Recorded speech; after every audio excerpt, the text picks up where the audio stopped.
नमस्कार, आप देख रहे हैं एनएमएफ न्यूज। आपके साथ मैं हूं नम्रता चौधरी।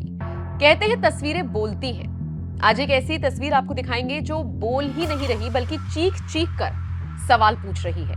सवाल ये कि हल्द्वानी में हुई हिंसा का असली जिम्मेदार कौन? गुरुवार से ही इंटरनेट की दुनिया में वायरल हुई ये सबसे मार्मिक तस्वीर है, जिसे आपको न सिर्फ देखना चाहिए बल्कि महसूस करना चाहिए।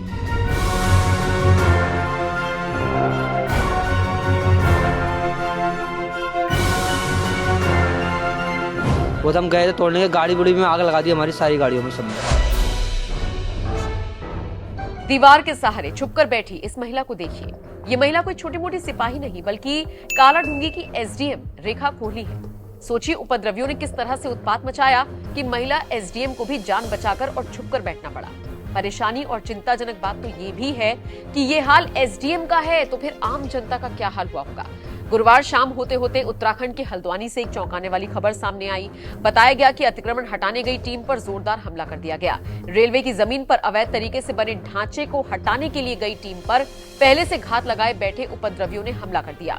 प्रशासनिक अधिकारियों पर पत्थरबाजी की गई। इस हिंसा के बाद के हालातों को देखते हुए धामी एक्शन में आए और ऐलान कर दिया कि उपद्रवियों को देखते ही गोली मारी जाए। खैर, एक्शन रिएक्शन का दौर जारी है, लेकिन इसी बीच सामने आई एसडीएम की तस्वीर ने सभी का दिल पिघला दिया। दरअसल जिस वक्त ये बवाल हुआ उस वक्त अतिरिक्त पुलिस बल को तैनात कर दिया गया। एसडीएम कालाढूंगी रेखा भी घटनास्थल पर पहुंची, लेकिन देखते ही देखते बवाल बढ़ता चला गया। हालात ऐसे हो गए कि जैसे तैसे रेखा को अपनी जान बचानी पड़ी। दीवार का सहारा लेकर एसडीएम को छुपना पड़ा।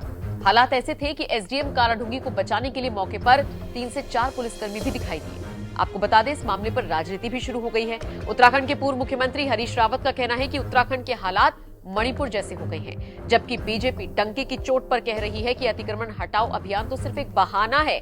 असली खुन्नस तो यूसीसी के फैसले की वजह से निकाली गई। बीजेपी की तरफ से यह भी कहा गया कि यूसीसी के नाम पर जिस तरह से सड़कों पर उतरने की अपील की गई थी, ये हिंसा उसी का नतीजा है। सोचिए, रेलवे की जमीन पर अतिक्रमण का मामला जब हाईकोर्ट में चल रहा था, तब कांग्रेस और कुछ वामपंथी इसे लेकर सुप्रीम कोर्ट चले गए। सुप्रीम कोर्ट ने फटकार लगाते हुए कहा कि जब हाईकोर्ट इस मामले को देख रहा है तो आप लोग सुप्रीम कोर्ट कैसे आ गए। बहरहाल इस घटनाक्रम पर सीएम धामी बारीकी से नजर बनाए हुए हैं। उन्होंने घटना के बाद क्या कुछ कहा, सुन लीजिए। हल्द्वानी के बनभूलपुरा क्षेत्र में न्यायालय के आदेशों के क्रम में प्रशासन की टीम अवैध अतिक्रमण को हटाने गई थी। वहां पर कुछ अराजक तत्वों के द्वारा पुलिस के साथ झड़प हुई है, पुलिस के साथ संघर्ष हुआ है वहां पर, और कुछ पुलिस के लोगों को, प्रशासन के लोगों को चोटें आई हैं। वहाँ पर अभी तत्काल अन्य कंपनियां पुलिस की और केंद्रीय बलों की भेजी जा रही है।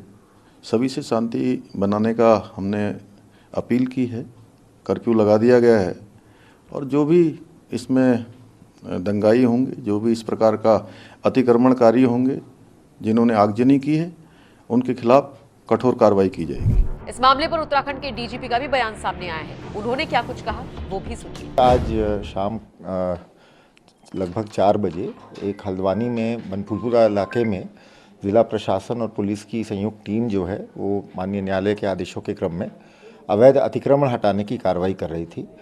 तो उस कार्रवाई के विरोध में वहाँ कुछ उपद्रवी अराजक तत्वों द्वारा पथराव किया गया, आगजनी की गई, और उनके पास शायद ये भी सूचना है कि अवैध असलहों से उन्होंने पुलिस और प्रशासन पर फायरिंग भी की, और कुछ पुलिस की गाड़ियों को जलाने की सूचना है। थाने के आसपास भी तोड़फोड़ और आगजनी की सूचना है।